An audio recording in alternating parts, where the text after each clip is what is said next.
This is not a distant problem. This is a crisis unfolding right now.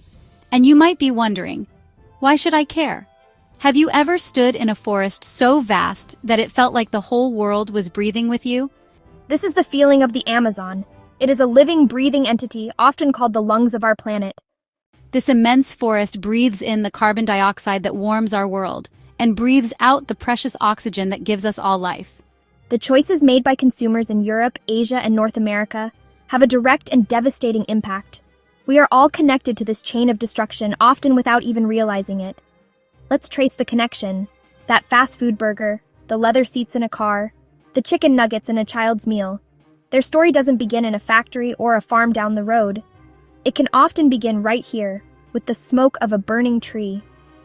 The global supply chain is a masterpiece of modern logistics, but it is also at times a mechanism of concealment designed to create distance between the consumer and the source. It launders environmental devastation into everyday products. But the link is unbreakable.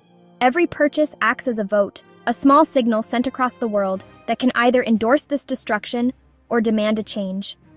We are all living downstream from the Amazon, and the consequences of its unraveling will eventually reach us all. Where the chainsaw leaves off, the fire often begins. These are not natural wildfires sparked by lightning. Many are deliberately and illegally set to clear the remaining undergrowth and enrich the soil with ash for a few short years of agriculture. The fire is a tool, the final brutal step in converting forest to field. These blazes can merge into uncontrollable infernos, creating their own weather systems and burning for weeks on end. They release enormous quantities of carbon, previously locked safely away in the biomass, directly into the atmosphere, acting as a massive accelerator for global climate change. The smoke, a toxic cocktail of particulate matter, chokes the air for thousands of miles, causing a severe public health crisis for countless communities. These fires are not just burning the Amazon, they are actively dismantling the region's legendary flying rivers, the atmospheric currents of moisture that provide critical rainfall to agriculture and cities across the entire continent. Beyond agriculture, illegal logging and mining carve their own destructive paths, creating a lawless frontier deep within the forest's heart. Run by powerful criminal organizations, illegal logging operations create ghost roads into protected areas and indigenous territories. They target high-value trees like mahogany and ipe, and their selective removal weakens the entire forest structure, leaving it vulnerable to collapse and fire. At the same time, a modern-day gold rush is underway. Illegal miners, the garimperos, use devastating methods, blasting away riverbanks and turning clear, life-giving rivers into toxic slurries of mud. To separate the gold, they use liquid mercury, a potent neurotoxin.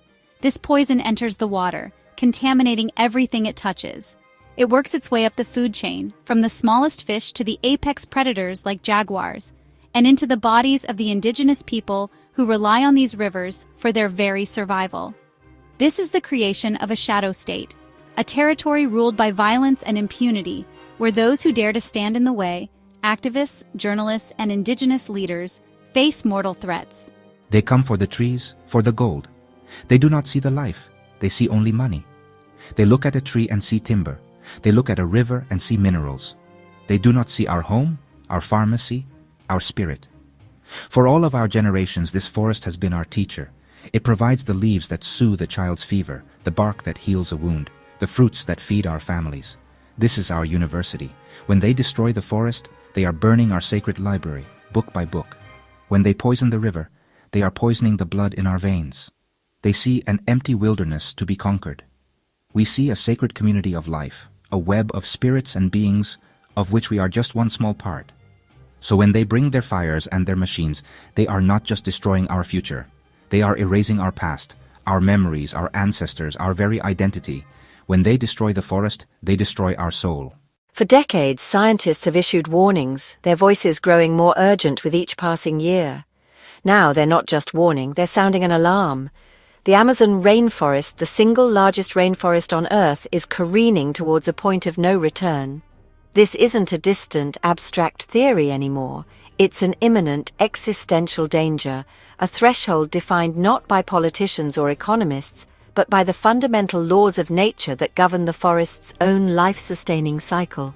We are witnessing in real time the unraveling of a system that has been stable for millennia, The concept of a tipping point means that the damage becomes self-perpetuating. A vicious cycle kicks in where the forest can no longer save itself, and the changes become, for all practical purposes, irreversible. We are closer to that point than ever before in human history. To understand this threat, you have to understand the Amazon's magic. This forest is so immense, so biologically active that it engineers its own climate. Every day, its billions of trees act as colossal biological pumps.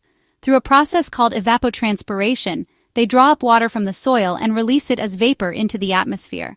This isn't a small amount of moisture. Collectively, the Amazon breathes out an estimated 20 billion tons of water vapor every single day. That's more water than the Amazon River itself discharges into the Atlantic. This moisture forms colossal, flying rivers in the sky, atmospheric currents that carry life-giving rain across South America. They irrigate the agricultural heartlands of Brazil, Argentina, and Paraguay, filling the reservoirs that power megacities like Sao Paulo and Buenos Aires. The Amazon is the continent's beating heart, and these flying rivers are its arteries. But we are severing those arteries. For decades, a relentless assault has been waged on the forest. Vast swaths are cleared for cattle ranching, turning irreplaceable biodiversity into low-grade pasture land. Even larger areas are raised for industrial-scale soy cultivation, feeding livestock across the globe. Illegal loggers penetrate deep into the wilderness, targeting ancient hardwoods, while illicit gold mining operations poison rivers with mercury, leaving behind a toxic lunar landscape. And increasingly, fire is used as a cheap and brutal tool to clear the land. As the forest is fragmented and thinned, it becomes drier and more vulnerable. The life-giving moisture cycle weakens. Less rain falls, creating drought-like conditions. This makes the remaining forest a tinderbox, susceptible to catastrophic wildfires that burn hotter and spread further than ever before, releasing massive amounts of carbon and killing even fire-resistant trees. Scientists like Carlos Nobre and Thomas Lovejoy have warned that if total deforestation reaches a threshold of just 20 to 25%, the tipping point will be crossed. We are currently hovering dangerously close to that number, at around 18%. Beyond that point, the flying rivers could falter, and the core of the Amazon could begin an unstoppable, decades-long transformation into a completely different ecosystem, a dry, scrubby savanna. It would be the largest ecosystem collapse witnessed in modern history. The consequences of this transformation would be a humanitarian catastrophe on a continental scale. The agricultural breadbasket of South America, which depends on the Amazon's rain, would face systemic collapse. The production of soy, corn, coffee, and beef would plummet, triggering economic crises and food shortages. The great rivers that feed the continent's hydroelectric dams would shrink, leading to severe power and water rationing in sprawling megacities that are home to tens of millions of people. But the first and most devastating impact would be on the Amazon's original inhabitants. Hundreds of distinct indigenous communities who have been stewards of this forest for countless generations would see their world dissolve. Their food sources, their medicines, their spiritual sites, their very cultural identity is woven into the fabric of the rainforest. For them, this isn't an ecological issue. It's the end of their world. And as devastating as the regional impacts would be, the global consequences are even more terrifying. The Amazon is one of the planet's most critical carbon sinks. Its trees, soils, and biomass currently store between 150 and 200 billion metric tons of carbon. To put that in perspective, that's equivalent to more than 2 decades of all human-caused carbon emissions at current rates. If the forest dies back and transforms into a savanna, this colossal carbon bomb will be released into the atmosphere. The dying trees would rot and burn, releasing their stored carbon. The forest would flip from being a carbon sink that helps us to a massive carbon source that dooms us. This single event would unleash a feedback loop of unimaginable power, dramatically accelerating global warming and making it virtually impossible to meet the climate targets set by the Paris Agreement. It would be a knockout blow to our collective efforts to stabilize the climate. The fate of the Amazon is not just a matter of ecology. It's a matter of policy, economics, and global responsibility. The pressures are immense, balancing the need for economic development in a region with widespread poverty against the absolute necessity of conservation. For years, international policies and consumer demand for beef and soy have fueled the destruction. Yet within this crisis, there are powerful currents of hope.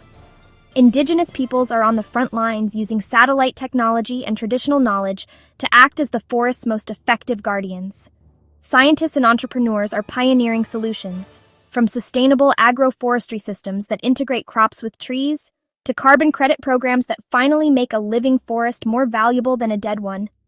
Global reforestation initiatives are gaining momentum, recognizing that restoring what's been lost is as crucial as protecting what remains. This is our last, best chance to defuse the bomb. The collapse of the Amazon would not be a regional problem. It would be a global climate catastrophe that would affect every single person on this planet. We are, in effect, loading a gun and pointing it at ourselves. The question is, will we have the wisdom and the courage to put it down? But in the heart of this crisis, against all odds, there is hope. And it comes from the forest's oldest inhabitants. Look at these maps. The areas of deep, untouched green, standing like islands in a sea of degradation, are almost invariably indigenous territories. The data is undeniable. Lands managed by indigenous peoples consistently show the lowest rates of deforestation. They are, without question, the most effective guardians of the forest. This isn't magic. It's the result of millennia of accumulated wisdom, a deep, spiritual, and practical connection that sees the forest not as a resource to be extracted, but as a living relative. Their success is rooted in sophisticated systems of land management, sustainable harvesting, and a profound understanding of the intricate web of life. They are the original conservationists on the front lines, often risking their lives to protect their homes from illegal loggers, miners, and land grabbers. Therefore, the most direct path forward begins with empowering these guardians, securing their legal land rights, supporting their protection efforts, and ensuring their voices are central in conservation policy. But their fight must be supported by a global shift. We must move beyond halting destruction and actively begin to heal. This means embracing large-scale reforestation, not just planting trees, but restoring complex ecosystems with techniques like agroforestry that integrate crops with native trees. Simultaneously, we must change the economic equation. For too long, the Amazon has been more valuable dead than alive. We must create new economic models based on a living forest. This is the vision of the bioeconomy, a thriving global market for products that can only come from a healthy rainforest, like acai, Brazil nuts, and medicinal compounds. This creates sustainable livelihoods and gives communities a direct economic stake in preservation. We can also foster responsible ecotourism and scale up innovative financial mechanisms like carbon credits, where the global community pays for the service the Amazon provides in absorbing carbon. Crucially, none of this works without accountability. As consumers, we must demand supply chain transparency from corporations, ensuring our purchases aren't fueling the fires. We must also demand that our governments enact and enforce strong policies, using trade and diplomacy to support conservation. The choice is no longer development versus the environment. The only viable development is sustainable. The scale of this challenge is daunting, but the Amazon also has a unique power to unite us.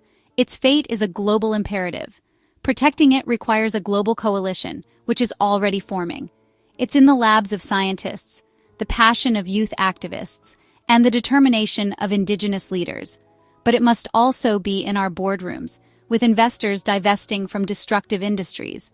It must be in our classrooms, teaching the next generation about our planet's interconnectedness. And it must be in our homes, in the choices we make every day. This is a recognition of our shared humanity and our profound dependence on the natural world. The rain that falls on farms thousands of miles away begins its journey here. The air we all breathe is cleansed by these leaves. The stability of our global climate is anchored by this vast green ocean. We truly stand at a historic crossroads. The science is clear. We are pushing the Amazon towards its tipping point. One path leads to its irreversible transformation into a dry, degraded savanna. This path means a catastrophic release of carbon, accelerating climate change beyond our control. It means the extinction of millions of species and devastating droughts for South America and unpredictable weather for the world. It is a path of immense loss. But there is another path. The path of hope, courage, and wisdom. This path leads to a thriving, resilient Amazon and a more balanced, just world. It's a future where technology and ancestral knowledge work hand in hand, where economies are measured not just by growth, but by well-being and ecological health. A future where humanity has embraced its role not as a conqueror of nature, but as its custodian. We must choose this second path with all our collective determination. Let us be the generation that looked into the abyss and chose to turn back. Let us be the ones who healed the lungs of our planet. Let us work together, scientists and citizens, governments and corporations, people from all nations, to ensure that this great forest continues to breathe life into our world, inspiring wonder and standing as a powerful symbol of hope for all generations to come. The Amazon is our shared inheritance, and its protection is our shared responsibility. The time for complacency is over. The time to act is now.